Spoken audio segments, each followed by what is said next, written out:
Blessings, beautiful ones.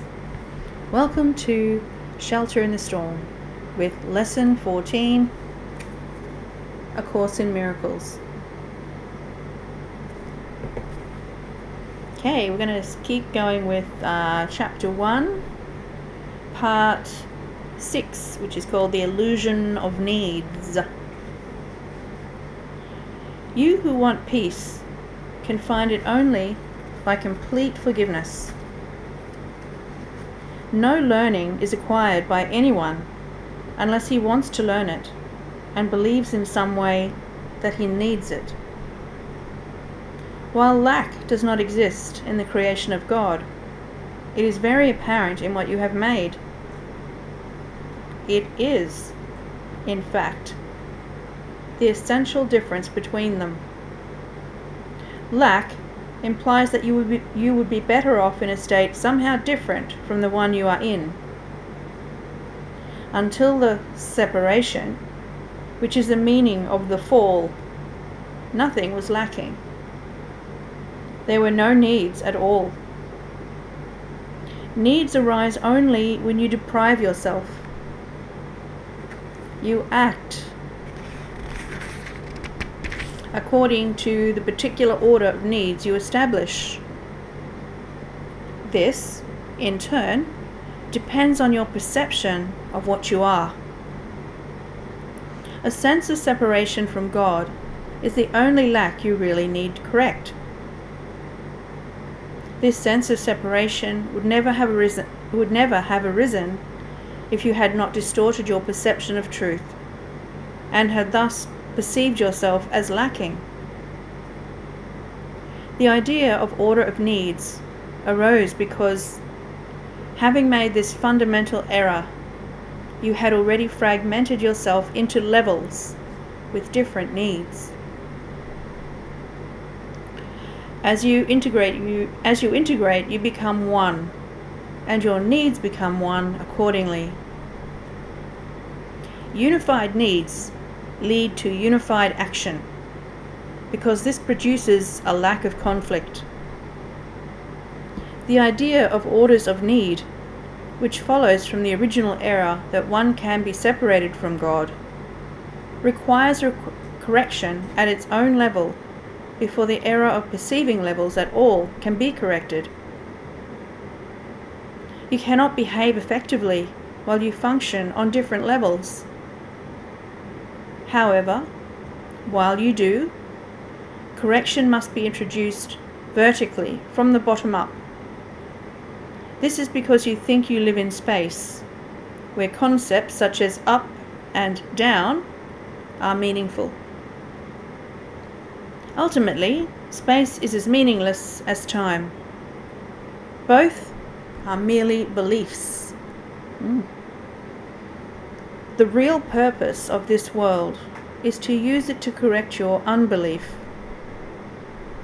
You can never control the effects of fear yourself, because you made fear, and you believe in what you made. In attitude, then, though not in content, you resemble your Creator, who has perfect faith in His creations, because He created them. Belief produces the acceptance of existence. That is why you can believe what no one else thinks is true. It is true for you because it was made by you. All aspects of fear are untrue because they do not exist at the creative level and therefore do not exist at all. To whatever extent you are willing to submit your beliefs to this test, to that extent are your perceptions corrected. In sorting out the false from the true, the miracle proceeds along these lines. Perfect love casts out fear. If fear exists, then there is not perfect love. But only perfect love exists. If there is fear, it produces a state that does not exist. Believe this, and you will be free. Only God can establish this solution, and this faith is His gift. Okay, let's go to lesson 14. Let's go to that. God did not create a meaningless world. The idea for today is, of course, the reason why a meaningless world is impossible. What God did not create does not exist. And everything that does exist exists as He created it. The world you see has nothing to do with reality. It is of your own making, and it does not exist.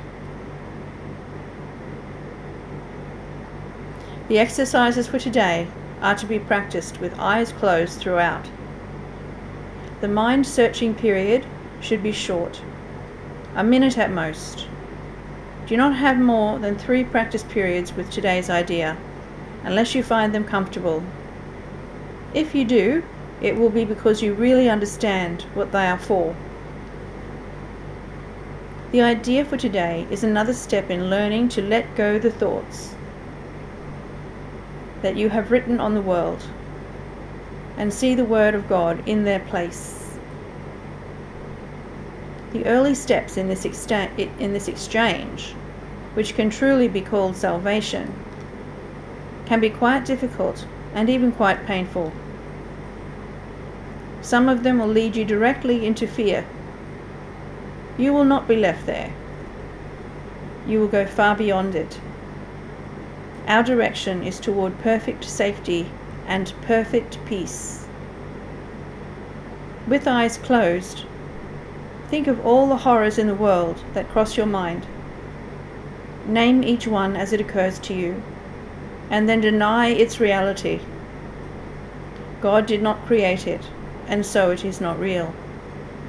Say, for example, God did not create that war, and so it is not real. God did not create that aeroplane crash, and so it is not real.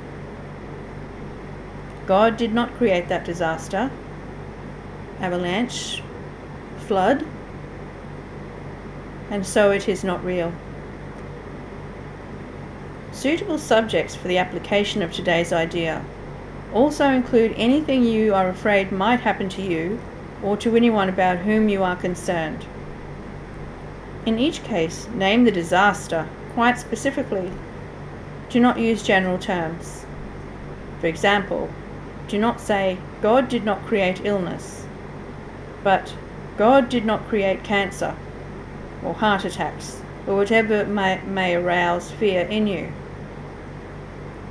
This is your personal repertory.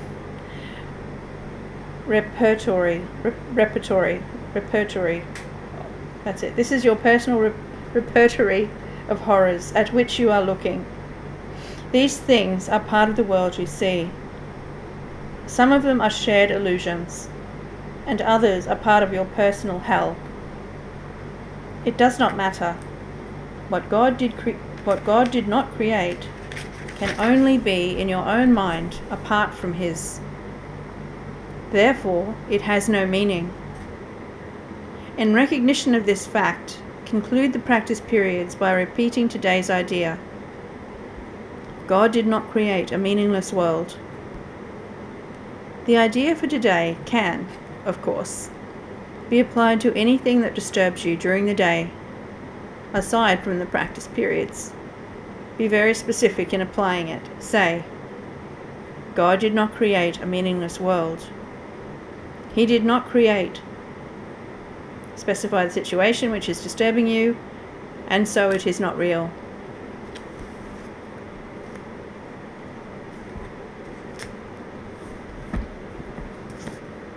Following your practice session, please come back to the video and join us for Lesson 14.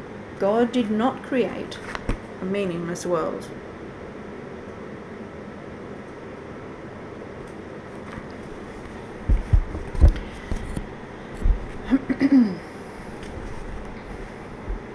You are blessed beings, indeed. I am that one you know as Jesus. We are proud of you for making it this far. You are 2 weeks into the deconstruction and reconstruction of your consciousness. As you go through these lessons, we are undoing decades, even incarnations, of distorted ideas, fears, and misinformation accepted into your mind and acted on. This is something to remember when you get frustrated, which your ego will definitely do at times. It will say, "This is the most ridiculous lesson.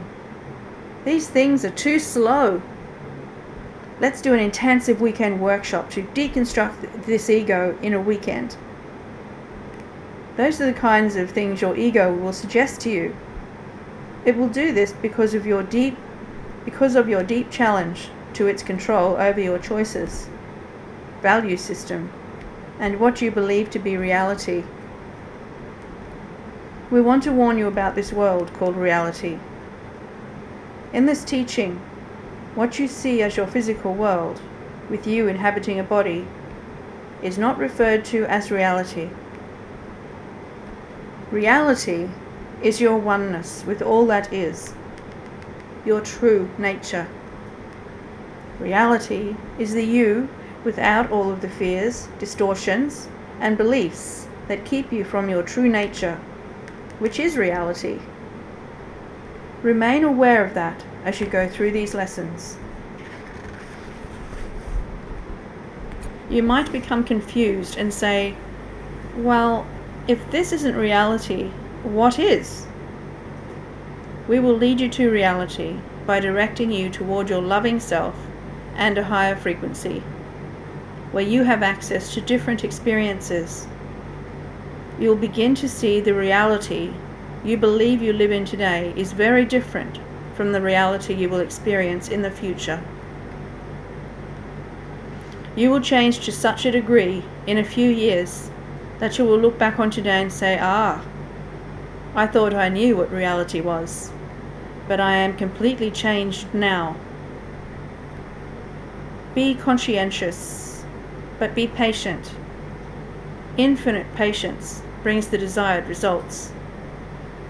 That means if you trust in this quiet and gentle daily process and do it as asked, whether you understand it, like it, or it disturbs you or not, you get the greatest rewards. If you become impatient, leap about, miss days, or procrastinate, you extend the time in which you suffer before you are freed of that distorted mind. Remember that if you think, "Oh, I'm going to skip that lesson today." Don't do it. Know that you are investing in the most lucrative, bountiful, and abundant thought system in existence that offers health, happiness, joy, and eventual freedom from this earthly plane.